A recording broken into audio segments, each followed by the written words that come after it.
చంద్రబాబు నాయుడు తన స్వలాభం కోసం పవిత్రమైన తిరుపతి లడ్డు మీద నింద వేసి ఈరోజు శ్రీవారి భక్తులందరి మనోభిప్రాయాల్ని దెబ్బతీశాడు. సో మళ్లీ ఆ భక్తుల మనోభిప్రాయాల్ని పునరుద్ధరించాలని, దానికి సుప్రీంకోర్టు కలుగజేసుకుని ఇది విచారించి నిజానిజాలు తెలపాలని మొదటి నుంచి మేము కోరుకుంటూనే ఉన్నాం. ఈరోజు సుప్రీంకోర్టు ఈ కేసుని స్వీకరించడం జరిగింది. ఈ కేసులో సుప్రీంకోర్టు కనుక కరెక్ట్ గా విచారిస్తే చంద్రబాబు నాయుడు అన్కో చేసిన అబద్దాలు ఖచ్చితంగా బయటకు వస్తాయి. ఎందుకంటే మీరే చూశారు, చంద్రబాబు నాయుడు లాంటి వాళ్ళు ఒక సీఎం స్థాయిలో ఉండి తప్పు జరిగిందా లేదా అని విచారణ చేయకుండా, ఎటువంటి సాక్ష్యాధారాలు లేకుండా కేవలం జగన్మోహన్ రెడ్డి గారిని టార్గెట్ చేయాలి, ఆయన మీద నింద వేయాలి, ఆయన్ని హిందువులకి దూరం చేయాలన్న ఒక దురుద్దేశంతోనే ఈ యొక్క కామెంట్ చేశాడు అనేది స్పష్టం కాబోతుంది. ఎందుకంటే ఈరోజు సుప్రీంకోర్టు ఈ కేసు తీసుకునేంత వరకు, ఆ డేట్ అనౌన్స్ చేసేంత వరకు సిట్ వేయనే లేదు. అంటే ఉన్నత స్థాయి విచారణ ఎక్కొట్టాలి, ఉన్నత స్థాయి విచారణ జరిగితే తాను చెప్పిన అబద్దం బయటపడుతుందన్న భయంతో సిట్ ని హడావిడిగా ఏర్పాటు చేయడం మనందరం కూడా గమనించాలి. మొదటి నుంచి మాకు సిట్ మీద ఎందుకు నమ్మకం లేదు అంటే, తన పరిధిలో ఉన్న సిట్ ని చంద్రబాబు నాయుడు వేస్తే ఆల్రెడీ తను ఒక జడ్జిమెంట్ ఇచ్చేశాడు కాబట్టి దానికి లోబడే అధికారులు అబద్దాలు మాట్లాడతారు, నిజాలు చెప్పరు. ఎందుకంటే ఈరోజు సిట్ లో వేసిన అధికారి అడిషనల్ డీజీ, ఆయన కన్నా పెద్ద ర్యాంక్ లో ఉన్న టీటీడీ ఈఓ, ఐఏఎస్ ఆఫీసరు మొదట మాట్లాడిన స్టేట్మెంట్ కి చంద్రబాబు నాయుడు గారు అబద్దం చెప్పిన స్టేట్మెంట్ తర్వాత మాట్లాడిన దానికి తేడా చూస్తేనే ఈ సిట్ అనేది సిట్ అండ్ స్టాండ్ కి తప్ప దేనికి పనికిరాదనేది అర్థమైంది. అందుకే మేము మొదటి నుంచి అడిగాము, సుప్రీంకోర్టులో విచారణ జరగాలి, సిబిఐకి డైరెక్షన్ ఇచ్చి విచారిస్తే ఖచ్చితంగా మత కల్లోలాలు సృష్టించాలనుకున్న చంద్రబాబు నాయుడు అన్కో అందరికీ కూడా బుద్ధి చెప్పే అవకాశం దొరుకుతుందని. సో ఈరోజు విచారణ స్టార్ట్ అయింది. దీన్ని సిబిఐకి అప్పచెప్పి సిట్టింగ్ జడ్జి పర్యవేక్షణలో విచారణ జరిగితే ఖచ్చితంగా హిందువుల మనోభిప్రాయాల్ని గౌరవించిన వాళ్ళం అవుతాం, పునరుద్దరించిన వాళ్ళం అవుతాం. లేకపోతే చంద్రబాబు నాయుడు వేసిన ఈ నింద పవిత్రమైన లడ్డూని తినాలా వద్దా, దీంట్లో కలిసిందా లేదా అన్న అనుమానంతోనే భక్తులందరూ కూడా ఈరోజు లడ్డూ తినకుండా వెళ్లిపోతుంటే ఒక తిరుపతి అమ్మాయిగా చాలా బాధేస్తుంది. ఈ రోజే అలగర్ కోయిల్ మదురై దగ్గర దక్షిణ తిరుమల చాలా పవిత్రమైన టెంపుల్, ఇక్కడ భగవంతుడిని కోరుకున్నాను. ఖచ్చితంగా సుప్రీంకోర్టు ఇన్వాల్వ్ అయి ఈ కేసుని విచారించాలి. తప్పు చేసిన వాళ్ళని, అలాగే అంటే తప్పుడు స్టేట్మెంట్ ఇచ్చిన వాళ్ళందరూ ఎంత పెద్ద పొజిషన్ లో ఉన్నా కూడా వాళ్ళని శిక్షించాలి అని భగవంతుడిని కోరుకున్నాను, సుప్రీంకోర్టుని కోరుకుంటున్నాను. దంగల్ సినిమాలో అదే పని చేశారు. అమీర్ ఖాన్ గారు ఏదో మాట అంటారు. అమీర్ ఖాన్ గారిని, సార్ మీరు వయసులో మంచిలా బలంగా ఉంటారు, తర్వాత అంటే పెద్ద వయసు కనపడతారు, తర్వాత మీరు స్లిమ్గా తయారవ్వాలి, సో ఫస్ట్ మీరు బాగా తినమన్నాడు. అంటే ఫస్ట్ యంగ్ క్యారెక్టర్ చేయండి అన్నాడు. లేదు లేదు, నేను ఫస్ట్ బాగా తిని లావ్ అయ్యే క్యారెక్టర్ చేస్తాను. వాళ్ళ వేరే వెర్షన్. ఎందుకన్నా తినేసిన తర్వాత తగ్గటం నాకు వల్ల కాదు, నాకు టార్గెట్ కావాలి, మళ్ళీ సన్నగా అవ్వాలి కాబట్టి అని ముందు ఆయన హెఫ్టీగా ఉన్నప్పుడు క్యారెక్టర్, తర్వాత ఈ క్యారెక్టర్. సో ఏదైనా సరే ఒక క్యారెక్టర్ కోసం తిండి మానేసి లేకపోతే డైట్ చేసి ఎక్సర్సైజ్ చేసి, అంటే మీరందరూ మీ అందరికీ నా మనస్ఫూర్తిగా శుభాకాంక్షలు తెలియజేస్తున్నా. చాలా కష్టం, చాలా కష్టం. అండ్ వంశీ ఒకేసారి 11 నుంచి 14 మంది యాక్టర్స్ని సినిమా ఇండస్ట్రీకి వదిలేరు. చాలా మీలాంటి యాక్టర్స్కి అవసరం ఉంది industry, not only for movies. ఇవాళ ఓటీటీలో చాలా ప్రిడామినెంట్గా ఉంది ఎంటర్టైన్మెంట్ ఫీల్డ్లో, చాలా చాలా అవసరం. సో మీ అందరికీ ఎవరు ఈ కుర్రోడు బాగా చేశాడు, ఈ కుర్రోడు యావరేజ్గా చేశాడు అంటాకలేదు. అందరూ ఎవరి కాళ్ళు బ్రిలియంట్ పర్ఫార్మెన్స్. ఎన్నేళ్ళు ట్రైనింగ్ ఇచ్చారు ఆయన వాళ్ళకి?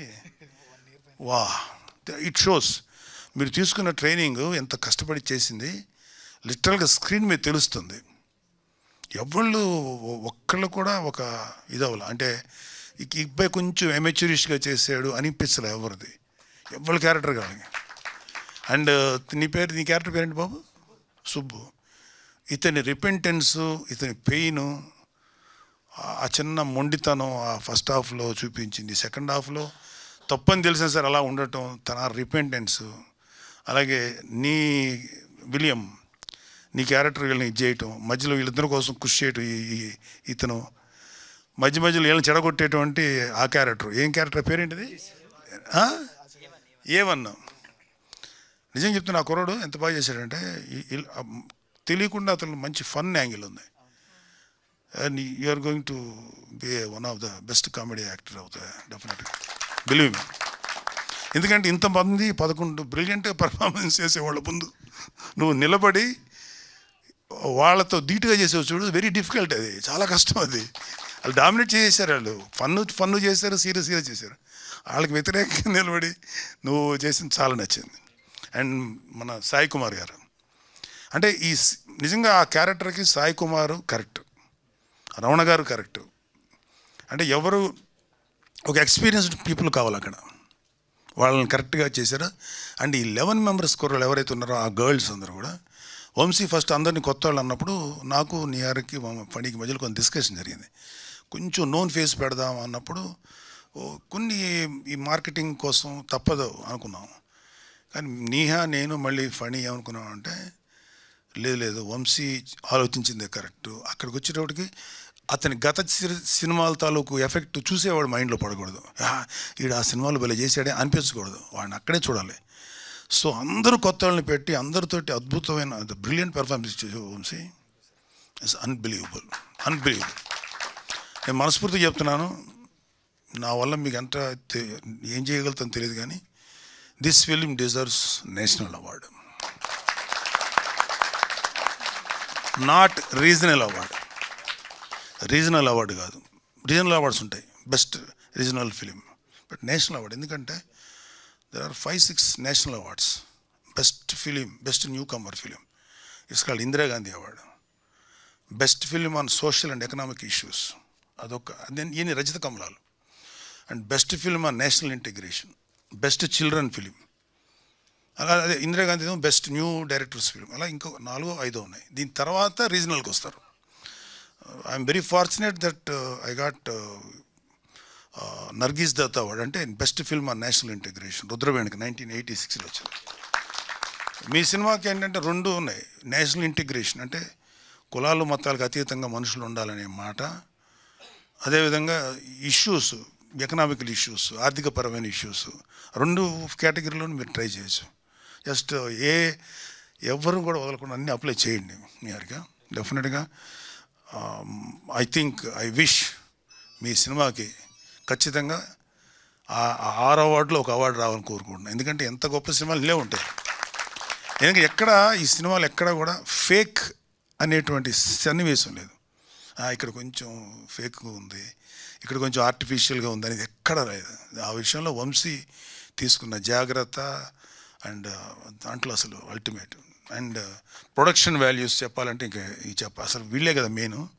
సో ఒక ప్రొడ్యూసర్ అనుకోవాలి. సో నిహారిక తీసుకున్న కేరు, పబ్లిసిటీ, అలా ఫణి తన ఎఫర్ట్స్, ఇవన్నీ కూడా మర్చిపోలేదు. సో నేను అక్కడి నుంచి వీళ్ళు కొట్టుకొని అక్కడి నుంచి వెళ్ళిపోయేటప్పుడు సెకండ్ హాఫ్ స్టార్ట్ అయిన తర్వాత అప్ టు ఏమంటుందని మన ఈ బలిచాట తీసుకొని వచ్చేదాకా నాకు 5-6 చోట్ల కళ్ళు తడివారు, ఏడుపు వచ్చింది, నాకు చాలా వచ్చింది. నాకు ఈ గొంతు చోక్ అవుతుంది, కళ్ళలో నీళ్ళు వచ్చేస్తున్నాయి. అంటే ఆ చచ్చిపోయిన కుర్రోడు గురించి వాళ్ళ నాన్న చూపించి, అంటే తను చెప్పినప్పుడు కూడా ఏదైతే చెప్పాడో విజువల్గా తెర మీద చూసినప్పుడు అంత ఫీలింగ్ వచ్చింది. సో ఇట్స్ ఎక్స్ట్రాడినరీ ప్రయత్నం and very very very very good film. I'm very proud. Niharika నా కూతురుగా ఉండి ఇలాంటి సినిమాకి నిర్మాణ బాధ్యతలు చేపట్టింది. నాకు అత్యంత ఆత్మీయుడైన ఫణి ఈ సినిమాకి వెన్నుదనగా ఉన్నాడు. అండ్ ఈ captain of the ship Vamsi ఏదైతే చెప్పాడో అది జెన్యూన్గా తెర మీద చూపించారు. మీరందరూ బాబు you done magic. Prasad character అదేంటో వింతగా ఉంటారు. ఆ క్యారెక్టరు ఎప్పుడు ఎలా తనకు ఫన్నీగా ఉంది నీ క్యారెక్టరు. అంత దీంట్లో కూడా నువ్వు ఎమోషన్ చేసి ఆ కోనేరు దగ్గర కూర్చొని మందు తాగుతూ ఉంటారు. ఆ ఎమోషన్స్ అక్కడ అద్భుతం చేశారు. అక్కడ ఆ కుర్రాడు సైలెంట్గా ఉండి ఎందుకు అంత సైలెంట్గా ఉన్నాడు అంటే ఆ కన్నీళ్ళు వాడు ఫీల్ అవుతున్నాడు. అబ్బాయి రిపెంటెన్స్, వాళ్ళిద్దరి మధ్యలో ఉండే స్నేహాన్ని మళ్ళీ ఒకళ్ళని కలపాలని ఇంకా రాని అబ్బాయి ఎవరో రాలేదు కదా, అతను ఫీలింగ్స్ ఇవన్నీ మైండ్ బ్లోయింగ్.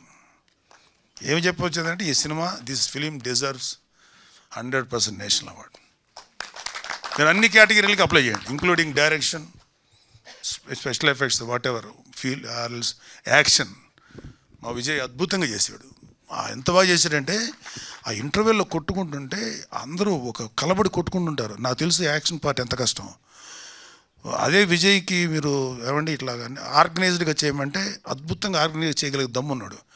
కానీ ఒక దుమ్మిలా కొట్టుకుంటారు చూడండి, వాడిని ఈడు కొడతాడు, అక్కడ కొబ్బరి చెట్లు దగ్గరికి వెళ్తారు, కొబ్బరికాయల దగ్గరికి అక్కడ ఒక కత్తి ఉంటుంది, అతనేమో కత్తి తీస్తాడు, అయినా ఎవరు మాట వినరు, ఎవరికాడు కొట్టుకు చచ్చిపోతుంటారు, ఎదురెళ్ళి దాన్ని కొట్టేస్తారు. సెంటిమెంట్ అబ్బా, excellent man, congrats all of you.